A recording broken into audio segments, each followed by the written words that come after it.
Number 13 at Essendon has been floating around the club since 1977. The under-19 Morris medalist of that season missed most of 78 with a broken collarbone, made the seniors in 79 under Barry Davis, and in 1980 headed to East Fremantle.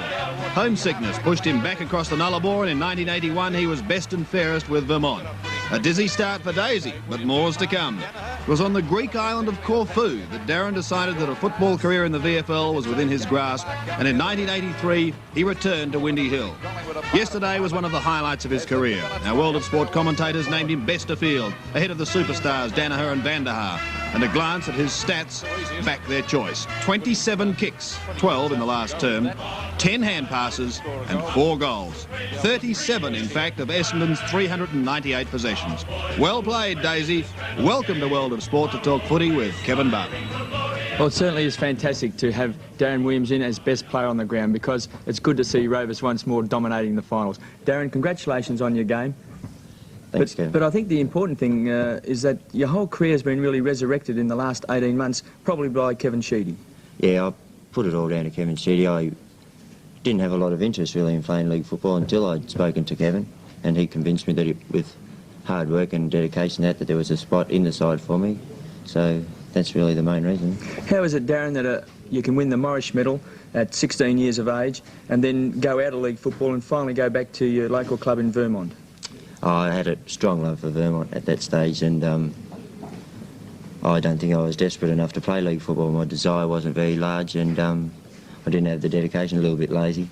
When Kevin Sheedy first approached you to come back and play league football, were you keen then, because you had been out of league football or out of senior football with Essendon for somewhat 12, 18 months? I spent the whole season out of football, and I think that freshened me back up. And talking with Kevin, he'd convinced me that it was something that I could handle and it'd be good for me. The thing that's been so great this year for you, Darren, is that you played for Victoria the first time. Yep. Last, and of course now best on the ground in the preliminary final. But also last year in the grand final, you were only playing your 10th league game, and I suppose now coming up to the grand final next week, you feel a lot more confident. Oh yes, I think the whole season behind me and the final experience last year has helped me a great deal, and I'm just looking forward to next week, and hopefully we can do the job. Well, Essendon's been famous for their Rovers over the years. Has that ever been thrown at you at Essendon, because the small men have always been their strength? Oh no, not really. No one's really brought it up to me personally, maybe around some of the other blokes, but not to me.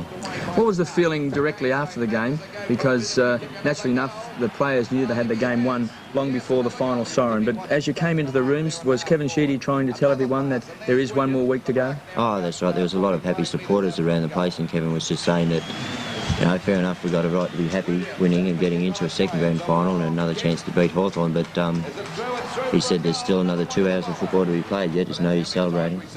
Well, of course, Jack Dyer and Sammy Newman and Crackers Keenan would tell us that the ruckman helped make Rovers, but you have got a couple of great ruckmen out at Essendon, particularly Simon Madden and Roger Merritt when he replaces him. Oh, they're just fantastic. They make the job so much easier for myself and Tony Bahaja, Tony Elshaw and Alan Ezard, all the little blokes.